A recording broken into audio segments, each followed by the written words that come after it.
Le passage à niveau numéro 11 d'Aix-les-Bains, un endroit tristement connu depuis le 11 janvier 2017. C'est ici que le jeune Hugo trouvait la mort percuté par un train sur ses rails. Un décès évitable puisque selon les témoins, il avait franchi la barrière pourtant baissée. Pour sa campagne annuelle de sensibilisation au danger des passages à niveau, SNCF Réseau n'a donc pas choisi cet endroit au hasard. C'est un passage à niveau qui est quand même assez fréquenté. Il y a entre 8 et 10 000 voitures par jour. Il y a une centaine de trains, donc c'est un PN avec une bonne fréquentation et qui en plus se trouve à proximité d'un collège.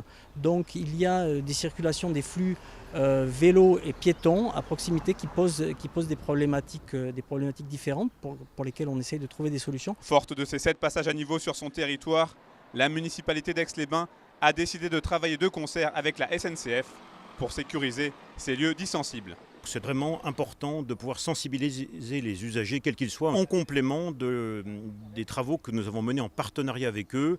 Je prends pour exemple derrière nous un feu pour les piétons, puisqu'il n'y a pas de barrière derrière moi côté gauche pour les piétons, donc un feu pour piétons à destination ferroviaire.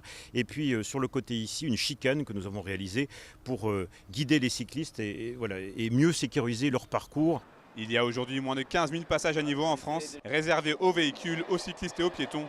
Ils sont encore trop accidentogènes, la faute aux infractions ou à une méconnaissance des équipements. Il y a beaucoup de gens qui nous ont remercié pour cette information qu'ils n'avaient pas, qui permet certainement d'améliorer le fonctionnement des passages à niveau. C'est relativement simple, c'est un réseau privé où on décroche le téléphone et au bout de quelques secondes, l'appel arrive au centre de gestion des circulations.